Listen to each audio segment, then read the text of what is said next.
My family and I lived in my grandmother's apartment. I believe it was me, my two younger siblings, my grandmother, and my aunt, who I'll call Mary. My aunt was always staying over for the weekend to relieve some stress from work. It was a Friday night. I was playing Madden on my PlayStation 2. My mother entered my bedroom and told me it was getting late, and that I needed to get ready for bed. I grunted as any 5-year-old would, and turned my game off. I brushed my teeth and went to sleep. I would say not even an hour later, when all the lights were already off, all except for my nightlight, my bedroom door creaked open. "Mother," I whispered. No response. I turned to face the door when suddenly I felt my heart jump out of my chest when I could see a face peering in at me. It was my Aunt Mary. "Come here.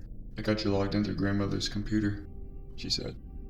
I didn't think too much about her odd behavior after hearing her say that. I was a gamer if you didn't know. I enjoyed playing video games on my grandmother's PC anytime I get the chance to. I simply jumped out of bed and tiptoed to the computer. Sure enough, it was logged in. I thanked my aunt and started playing computer games. I didn't hear another word from my aunt because she simply left the apartment. It had to be like midnight or close to it now. Oh well, I didn't pay too much mind to it. We all witness weird things at a time. I kept playing computer games up until my mother woke up from the couch and got onto me. I told her my Aunt Mary was the one that signed me in so I could play on it, but she ignored me and sent me back to bed. I felt so annoyed at my mother's behavior that I didn't even want to go back to bed. I closed the door and went back to playing Madden up until I felt tired. Suddenly, I was interrupted with a couple sudden knocks on my bedroom door. Thinking it was my Aunt Mary, I opened the door slightly. There was nothing to see. That was the last straw. I closed the door, locked it, and hid under my blankets. I would say about 2 to 3 hours later, I hear rustling in my closet. Then the closet door opened slightly. I take a peek out from under my blankets and saw a black figure hovering over me. It was not my Aunt Mary. It wasn't my mother. It was just a gigantic humanoid figure. I hid under my blankets, face and all, in hopes that it would go away. I guess I fell asleep soon, after counting the minutes. In the morning, I greeted my mother in the living room. I gave her a recap of everything, and once again, she dismissed it. I tried my best to get her to believe me, but she started to seem irritated. Annoyed with her behavior, I marched into the guest bedroom to greet my aunt and asked her about last night. But of course, she denied the whole thing. I knew it was her, and also knew that she knocked. But the humanoid figure? It couldn't have been her. I confronted her and asked her why she left the apartment. And once again, she acted confused.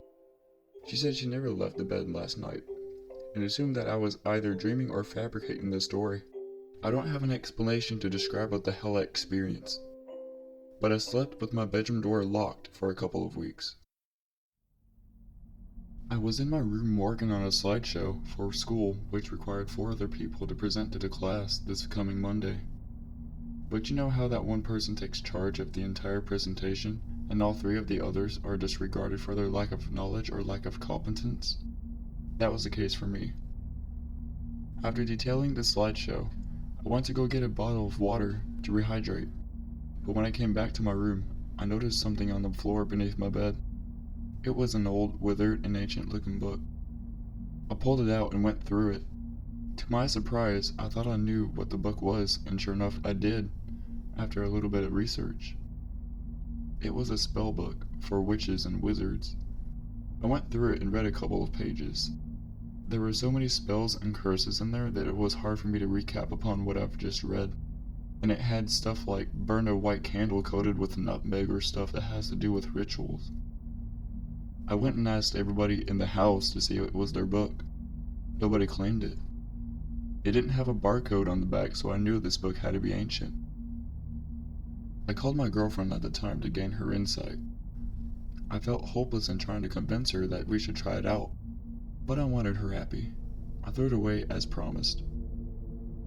A couple of hours later, after working on a school project, I went out for a little walk.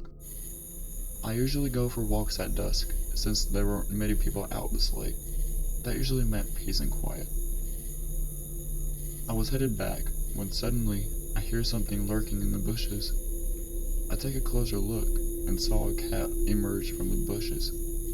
I didn't pay too much mind to it until it began following me home.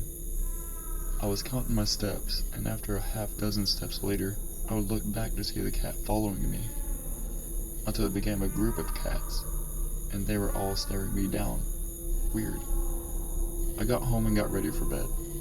I don't have any idea if the cats were connected to this night, but I would like to think not. I woke up to a noise outside my window. I read the time from my phone and it read 3 a.m. My bed was right beside my window, but the window looks into the room, and I was in a blind spot. I couldn't describe exactly what I heard because of my drowsiness, but I knew a sound came from my window. I looked out and felt my heart jump out of my throat when I saw a woman peering into my room. I screamed for a split second and ran out of my room.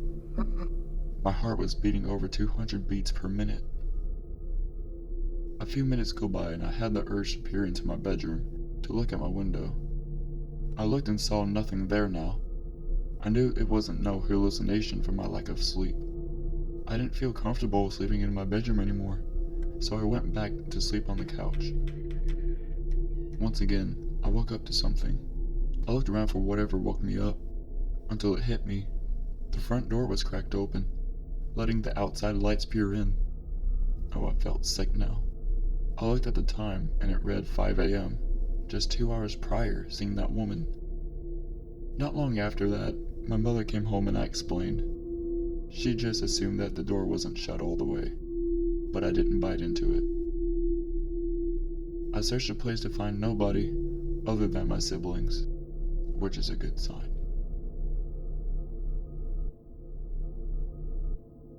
My family and I shared a house with my mother's friend Bobby at the time. It was a 2-story house that came with a lot of land. The house had 8 bedrooms in total, 2 bathrooms, and 2 living rooms. Although, the house had a twisted part about it. It was the library. As far as I knew, the library had a lot of history to it. The door to the library would mysteriously open on its own and mysterious noises would come from inside of it. However, nothing would have ever prepared me for what I was going to experience that night. I was hanging out with my friend Ethan at the time. We were playing Call of Duty in my bedroom upstairs. I think it was midnight and it was pretty much just him and I upstairs. We kept playing until I heard a noise from behind us. I glanced behind me to see nothing. Oh well, I went back to playing, and again 10 minutes later I hear the same noise. This time Ethan even looked back. "Dude, what the hell was that?" Ethan asked. I shrugged my shoulders in response. The game was paused, so no noise was coming from the TV, and that's when we heard it, the moaning coming from beyond the wall on the opposite side of the room. The sound was a grown man crying, coming from the room opposite of us. Ethan and I rushed into the room to see nothing there. All the while, Ethan went and tore the room upside down. I turned around and noticed the door to the library was open, and there it was, a man's face smiling at me from the glass connected to the door. The man looked pale and lifeless. The worst part of it all is his eyes. His empty eye sockets covered in dry blood. I shrieked and ran as fast as I could downstairs, all the while yelling for Ethan to run. I don't believe in the paranormal, but what I saw will forever haunt my memory. Ethan and I never went back up there, and my family and I moved out 2 months later.